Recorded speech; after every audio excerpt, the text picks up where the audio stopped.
إلهي واسع الكرم ورب البيت والحرم، إليك أتيت منكسرا منيبا أغبر القدم. إلهي واسع الكرم ورب البيت والحرم ونور هداك معتصمي، فعاف النفس من زلل وداوي الروح من سقم، وداوي الروح من سقم. إلهي واسع الكرم ورب البيت والحرم، إليك أتيت منكسرا منيبا أغبر القدم. إلهي واسع الكرم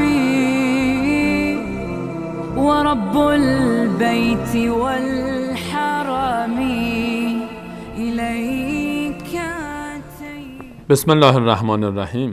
اللهم صل على محمد وعلى آل محمد كما صليت على إبراهيم وعلى آل إبراهيم إنك حميد مجيد، وبارك على محمد وعلى آل محمد كما باركت على إبراهيم وعلى آل إبراهيم إنك حميد مجيد. عرض سلام دارم و ادب و احترام خدمت همه شما سروران عزیز، دوستداران الله متعال، دوستداران خانه الله متعال، دوستداران کلام الله متعال و دوستداران آنچه که شعائر و مقدسات الله متعال است. در ادامه بررسی آیات مرتبط به موضوع حج در کلام الله مجید جا داره که اشاره بکنیم به آیاتی از سوره مبارکه بقره، آیات 124 به بعد از این سوره، که گرچه صراحتاً به خود موضوع حج اشاره نمی‌کنه، اما در موضوع حج و عنوان تاریخ حج و درباره کعبه، درباره مسجد الحرام و درباره آنچه که در مکه مکرمه در زمان ابراهیم علیه السلام و بعد ازشون اتفاق افتاده و درباره محل طواف و مکان طواف و مسجد الحرام مهم هست دانستن آنچه که در این آیات اشاره شده و بی ارتباط به موضوع حج نیستند. یقینا حج همون قدری که با کعبه ارتباط داره، همون قدر نام حج آمیخته است با ابراهیم علیه السلام، پیامبر بزرگوار الهی، جد بزرگوار رسول الله صلی الله علیه و سلم. در آیات 124 به بعد از سوره مبارکه بقره، در این سوره ما در این آیات حکایت ابراهیم علیه السلام رو داریم. ابراهیم کسی که در تمامی ادیان آسمانی مورد احترامه.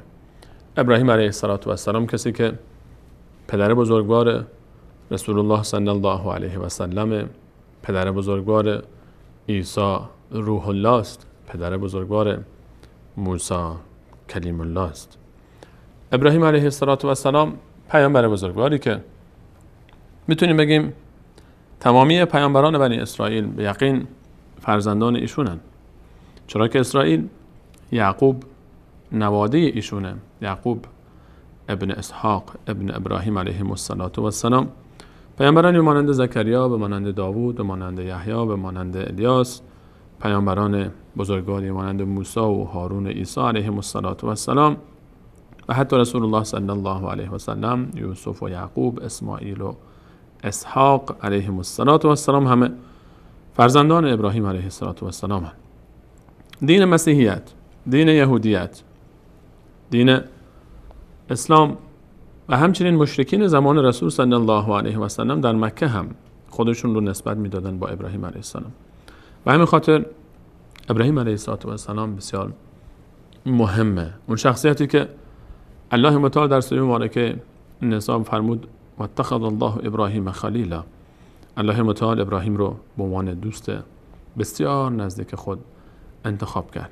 ابراهیم علیه السلام که در بین پیامبران بعد از رسول الله صلی الله علیه و سلم بالاترین درجه و رتبه رو داره و دو پیامبر از پیامبران الهی درجه خلت یعنی خلیل بودن الله تعالی نصیبشون شد که اولی رسول الله صلی الله علیه و آله و سلم هست و دومی ابراهیم جد بزرگوارشون علیه السلام. ابراهیم علیه السلام همون پیامبری که الله متعال در آیه 120 سوره مبارکه نحل ایشون رو به تنهایی یک امت معرفی کرد. ان ابراهیم کان امتا قانتا لله حنیفا ولم یکن من المشرکین. ابراهیم یک امت بود مستحکم و ایستاده، کسی که در برابر الله تعالی خشوع و خضوع و فروتنی داشت و به دور بود از هر گونه شرک و از جمله مشرکین نبود. از هر شرکی ابراهیم علیه السلام به دور بود. ابراهیم علیه السلام اون کسی که الله متعال ما رو فرزندان ایشون میخونه و میفرماید ملت ابیکم ابراهیم، ملت پدر شما ابراهیم. ابراهیم علیه السلام را الله متعال در آیه 124 از سوره مبارکه بقره وقتی که درباره ایشون صحبت آغاز میشه و درباره کعبه و مسجد الحرام و آنچه که به تاریخ مکه مکرمه هم برمیگرده، در آیه 124 میفرماید که اعوذ بالله من الشیطان الرجیم و اذ ابتلى ابراهیم ربه بکلمات. و اون لحظه رو بیار ای پیامبر من، ای مخاطب قرآن، ای کسی که این صدا به تو میرسه، بیار اون لحظه ای که ابتلى ابراهیم ربه، اون لحظه ای که پروردگار ابراهیم الله متعال ابراهیم رو آزمایش کرد با آزمایش های مختلفی بکلمات. و اذ ابتلى ابراهیم ربه بکلمات، کلمات همون ترجمه لغوی و تحت لفظیش میشه کلمات، جملات، اما اینجا مراد آزمایش های الهیه، چون که آزمایش های الهی وقتی انجام میشد امر الهی، نهی الهی، دستورات الهی در قالب کلمات و در قالب جمله تبلور پیدا میکرد و این همون امتحانه، همون تکالیفی که از طرف الله تعالی به ابراهیم علیه السلام سپرده میشد در اصل همون کلمات و جملاتی بود که الله متعال امر میفرمود و یا نهی میفرمود از انجام یک کاری و یا بازداشتن از یک کاری. آزمایش های مختلفی رو ابراهیم علیه السلام در طول زندگی داشت. پدرش بت تراش بود، آزر. و ان قال ابراهیم لابیه آزر اتتخذ اصناما آلهه، در سوره انعام الله متعال وقتی که از ابراهیم علیه السلام یاد میکنه در ابتدای رسالتش، پدرش آزر بت میتراشه، نه تنها میپرسته، خودش میتراشه، اصلا بت تراشه و فرمود که بابا آیا تو اینها رو به خدایی گرفتید، صفات خدایی به اینها دادی، اینها رو به الله تعالی شریک ساختی در برخی صفات. و این حکایت ابتدای دعوت کار به جایی میرسه که ابراهیم علیه السلام رو به خاطر بت شکنی، به خاطر اینکه در معبد اونها وارد شد و شکست و تبر رو بر دوش بت بزرگ گذاشت، داستانی که همه میدونیم و همه موحدین با این تاریخ آشنان، آمدن این جوان رو گرفتن. جوانی که گفته میشه هنوز به سن 20 سالگی نرسیده بود، برخی از مفسرین گفتن 16 سالش بود. هرچقدر هم اگر سنش بزرگ بوده باشه در ابتدای جوانی و در انتهای دوره نوجوانی است، یعنی کمتر از 20 سال. این جوان دستور داده شد از طرف کسایی که اون منطقه به دستشون بود، قدرتمندان منطقه، که آتشی درست کنن به ابراهیم علیه السلام رو با آتش بندازن. انقدر حجم این آتش زیاده کسی جرئت نمیکنه بهش نزدیک بشه. از دور آتشی بزرگی رو درست کردن، خدا میدونه که چقدر هیزم و چوب و درخت‌های خشک شده آوردن و ریختن و مواد سوزاننده و اینها رو گذاشتن، به ابراهیم علیه السلام رو در منجنیقی بستن و از اون ور پرت کردن به داخل آتش. در مسیری که داره میاد ابراهیم متردد نمیشه، در مسیر داره میاد جبرئیل علیه السلام بهش میگه آیا نیازی داری که برآورده بکنم؟ فرمود اگر تو میخوای برآورده کنی نه، از تو نمیخوام، اما اگر منظورت اینه که الله تعالی کاری برام بکنه، اون خودش به حال من واقفه و میدونه حال منو نیازی به تو ندارم. اینجاست که ابراهیم علیه السلام به آتیش میافته، اما اون آتیش براش گلستان میشه. این آزمایشه. ابراهیم علیه السلام دعوتش رو ادامه پیدا میکنه، دعوتش رو ادامه میده، هجرت میکنه، به مصر میره، به فلسطین میره، بعد پا به سن میگذاره، سالها دعوت، مشقت، رنج، همه اینها رو تحمل میکنه، پا به سن میگذاره، فرزندی نداره، در پیری، در کهنسالی بالای 90 سال سنشه که الله تعالی بهش فرزندی میده، اسماعیل علیه السلام رو.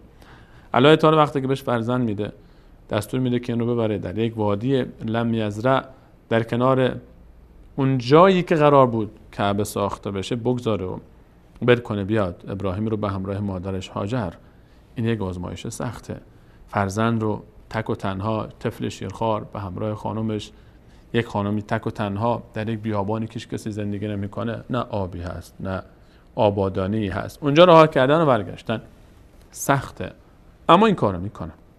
ابراهیم علیه السلام همین فرزند نازنینش وقتی که بزرگ میشه، بعد دستور داده میشه که این رو باید سر ببری. تحمل این هم سخته، خودت با دست خودت باید سر ببری. این هم آزمایش دیگری است. آزمایش های فراوانی، آزمایش های مختلفی، آزمایش های بسیار زیادی در طول زندگی انجام داده شده و ابراهیم علیه السلام از او خواسته شده که اینها رو انجام بده. برخی از مفسرین 40 تا عدد از این آزمایش ها رو ذکر کردن. در زندگی، در اذکار، در عبادت ها، در رفتار، در اخلاق، در تمام ریز و درشت زندگیش ابراهیم علیه السلام آزمایش میشه. و اذ ابتلى ابراهیم ربه بکلمات، و هنگامی که الله متعال ابراهیم علیه السلام رو با دستورات فراوانی آزمایش کرد، اون لحظه رو بیاد بیارید. الان صحبت از ابراهیمه، صحبت از یک شخصیت بسیار عظیمه. بیهوده نیست که این شخصیت به مقامی دست پیدا میکنه که انقدر مهم میشه، که انقدر دوست داشتنی میشه نزد الله متعال. چرا؟ به خاطر اینکه فأتمهن، همه این آزمایش‌ها رو به بهترین وجه ممکن انجام داد، کامل و تمام. هرگز نیومد لحظه تردد بکنه. ابراهیم علیه السلام هیچ وقت خونه، فرزند، زندگی، خواسته ها، آسایش، آرامش براش مهمتر از الله تعالی نبود. همه اینا رو فدا میکرد برای الله تعالی. فأتمهن، بعد از اینکه همه این آزمایش‌ها رو به بهترین وجه ممکن انجام داد، الان الله متعال بهش بشارت میده. قال، الله متعال فرمود انی جاعلک للناس اماما. ابراهیم، من الله متعال اراده دارم که تو رو امام قرار بدم، پیشوا قرار بدم، الگو و نمونه قرار بدم برای انسان‌هایی که بعد از تو میان، برای کسانی که در مسیر توحید قدم میزنن، برای کسانی که میخوان در میدان بندگی رو ثابت کنن، برای اون کسایی که میخوان بنده خوبی برای الله تعالی باشن. من تو رو امام قرار دادم. کسی میخواد بیاد به سمت الله تعالی، بعد در جای پای تو قدم بگذاره، بعد مسیر تو رو بره، باید مثل تو باشه، باید در تحمل سختی‌هاش، در مشکلاتش، همه اینها رو باید از تو یاد بگیره. امام یعنی همین، یعنی الگو، یعنی پیشوا، یعنی در این مسیر ایشون جلوه و کسایی که میخوان این مسیر رو برن بعد پشت سر ایشون قدم زنان، قدم به قدم همگام با ابراهیم علیه السلام پیش برن و تا اینکه سرانجام به رضایت الله متعال برسن. قال انی جاعلک للناس اماما. الله متعال فرمود که ابراهیم، من میخوام که تو رو امام قرار بدم. ابراهیم علیه السلام الان این بشارت بهش داده شده که امام قرار بگیره. ابراهیم علیه السلام امام و معیار سنجش ایمان بر از خودش. هر کی میخواد بیاد باید پشت سر امام بیاد. این امام صفاتی داره، این امام کارهایی کرده، این امام عبادتایی انجام داده، این امام یه تاریخی داره، این امام یک زندگی داره و هر کسی که ادعای پیروی این امام رو میکنه باید مثل خودش باشه. کسی میگه من ابراهیمیم، باید اعتقادش مثل ابراهیم باشه. کسی میگه من ابراهیمیم، باید در زندگی سعی کنه مثل ابراهیم علیه السلام باشه. کسی میگه من ابراهیمیم، باید اون حجی رو که ابراهیم علیه السلام انجام داده انجام بده. کسی که میگه ابراهیمیم، باید به اون خونه‌ای که ابراهیم تجدید بنا کرد احترام بگذاره.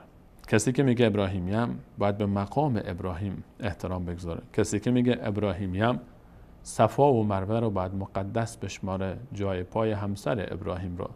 کسی که میگه ابراهیمیم، باید به زمزم یادگار پسر ابراهیم اسماعیل ذبیح الله احترام بگذاره. کسی که میگه ابراهیمیم باید بره در اون جایی که ابراهیم به شیطان در جمرات سنگ میزد سنگ بزنه. کسی که میگه ابراهیمیم باید بره در عرفات، به مانند ابراهیم علیه السلام در عرفات بره و اونجا بمانه و دعا و تضرع بکنه. به مانند ابراهیم علیه السلام باید بره به مزدلفه و مانند ابراهیم علیه السلام باید به قربانگاه قربانی تقدیم کنه تا ازش قبول بشه. به مانند ابراهیم علیه السلام باید دور کعبه طواف کنه، احترام بگذاره به این مکان، به قداست این مکان، به حرمت این مکان و سعی بکنه و تلاش بکنه از هر آن چیزی که این قداست و احترام رو زیر سوال میبره پرهیز کنه. ابراهیم علیه السلام امام میشه. الله متعال میفهمد که الله متعال فرمود انی جاعلک للناس اماما. ابراهیم من تو رو امام قرار میده. ابراهیم علیه السلام تنها به فکر خودش نیست، به فکر آینده است، به فکر نسل‌های بعدیه. دوست داره این مسیر ادامه پیدا بکنه. میفرماید قال، ابراهیم فرمود و من ذریتی، الله یا الله، ای الله من، ای خدای من، در نسل من هم احتمال داره که این اتفاق بیفته. در نسل من چی میشه؟ آیا در نسل من هم این امامت، این رهبری، این پیشوایی هست؟ در نسل من هم اینو قرار بده. دوست داره که فرزنداش هم مثل خودش باشن. دوست داره که نسلش هم اینطوری باشن. فقط به فکر اصلاح خودش نیست، به فکر اصلاح نسلش هم هست. به فکر کسایی هست که بعد از اون از نسلش، ذریه یعنی نسل، یعنی کسانی که از صلب انسان، از نسل انسان به وجود میان بعدن. در پاسخ الان الله متعال یک نکته خیلی مهمی رو اشاره میکنه. امامت در دین، امامت در توحید یک مقام الهی است، یک هدیه الهی و ربانی است. این هدیه از طرف الله تعالی داده میشه، ارثی نیست که به ارث ببره بچه از باباش، که این امامت باید دهن به دهن، نسل به نسل منتقل بشه، این از اون ارث ببره، اون از این ارث ببره، این از این ارث ببره. نه، یه چیز ارثی نیست، این یه چیز وهبیه. اینو الله تعالی به کسی که بخواد میده. اینطوری نیست که چون بابا امام بوده بچه‌ش هم حتما امام میشه. نه خیر، اینطوری نیست. مقام نبوت، مقام امامت، مقام الهی که الله تعالی میده به یک بنده، اینا ارثی نیستن. قال و من ذریتی، ابراهیم علیه السلام اصل نسلش اینو درخواست کرد. اما الله تعالی چی فرمود؟ قال، الله تعالی فرمود لا ینال عهد الظالمین، عهد من به ظالمین نمیرسه. کسایی از نسل تو به این مسیر میتونن پا بگذارن که مثل خودت باشن. اما اگر کسی در مسیر مثل تو نبود، در توحید، در راهی که میری کسی مثل تو نباشه، ظالمه. ظالم کیه؟ ظالم کسی که شرک میکنه، ظالم کسی که پیرو الله تعالی نیست. بزرگترین ظلم شرکه. ان الشرک لظلم عظیم، شرک ظلم خیلی بزرگیه. و کسانی که در راه ابراهیم علیه السلام فرمود الله متعال در راهش نباشن، کسایی که در راه تو نیستن، کسایی که مثل تو نیستن، اونا این امامت و این درجه بهشون نمیرسه. امامت ارثی نیست، نبوت ارثی نیست که به ارث برسه، چون بابا اینطور بوده بچهش اینجوری باشه. اگه ارثی می بود پسر نوح نجات پیدا میکرد. کنعان باباش پیغمبر بود اما خودش کافر بود و هلاک شد. و الله متعال به ابراهیم علیه السلام فرمود خودت امامی، اما از نسل تو کسایی به این درجه میرسن که راه تو رو ادامه بدن، مسیر تو رو ادامه بدن. و اگر کسی در راه و مسیر مثل تو نبود، اون موقع به این درجه امامت، به این مقام، به این ارزش دست پیدا نمیکنه. ابراهیم علیه السلام، الله متعال در آغاز صحبت ابراهیم علیه السلام در چند کلمه و جمله خلاصه میکنه که من این آدم رو امتحانش کردم، این آدم رو من در زندگی آزمایش ها براش گذاشتم. زندگی ابراهیم علیه السلام قابل تأمله، قابل بررسیه. ما خیلی دوریم از شناخت ابراهیم علیه السلام و زندگیشون. و جا داره که به خاطر حج هم که شده، به خاطر ارتباط عمیق ابراهیم علیه السلام با حج هم که شده، بیایم و یک دفعه ابراهیمی باشیم. سعی کنیم ابراهیم علیه السلام رو بشناسیم. سعی کنیم ابراهیمی زندگی کنیم. سعی کنیم به مانند ابراهیم علیه السلام پیش بریم. و بهترین نمونه و الگو از ابراهیم علیه السلام رسول الله صلی الله علیه و آله و سلم بود. همون رسول نازنین، همون فرزند نازنین ابراهیم علیه السلام که در شباهت ظاهری هم بهشون بسیار شبیه بود. و روزی کسی که در تعقیب رسول الله صلی الله علیه و سلم به غار ثور میرفت و اثر نقش پای ایشون رو میدید و از روی نقش پا روی خاک‌های یک جایی احساس کرد، بهش گفتن که این پا میتونه اون پا باشه. گفت من صاحب این پا رو نمیشناسم، اما این پا با اون جای پایی که کنار کعبه شما دارید و میگید که جای پای ابراهیم علیه السلامه خیلی شبیه. این پا شبیه ترین پا به اون مقام ابراهیمه. رسول الله صلی الله علیه و سلم بهترین نمونه و الگو برای اتباع از ابراهیم علیه السلام بود، چرا که الله متعال به رسول صلی الله علیه و سلم امر فرمود اوحینا الیک ان اتبع ملت ابراهیم حنیفا، که پیرو ملت ابراهیم علیه السلام باشی. ما به تو وحی کردیم ای پیغمبر ما که تو باید پیرو ابراهیم علیه السلام باشی. اجازه بدید که در برنامه بعدی این آیات رو ادامه بدیم، چون الله متعال در یک آیه به صورت مختصر ابراهیم علیه السلام رو برای ما به عنوان یک امام و پیشوا در مسیر توحید معرفی میکنه و بعد از اون باز آیات بعدی هم اشاره میکنه که ابراهیم علیه السلام در کعبه، در مسجد الحرام و در مکه چه نقشی رو داشت و چه تاریخی ساخت. از اینکه تا این لحظه برنامه خودتون رو یاری کردید تشکر میکنم و تا برنامه بعد هم شما عزیزان رو به الله متعال میسپارم. الله یار و نگهدار شما.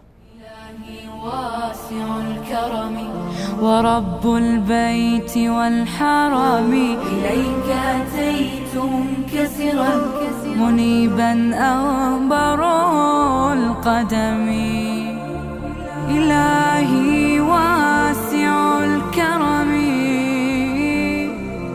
ورب البيت والحرم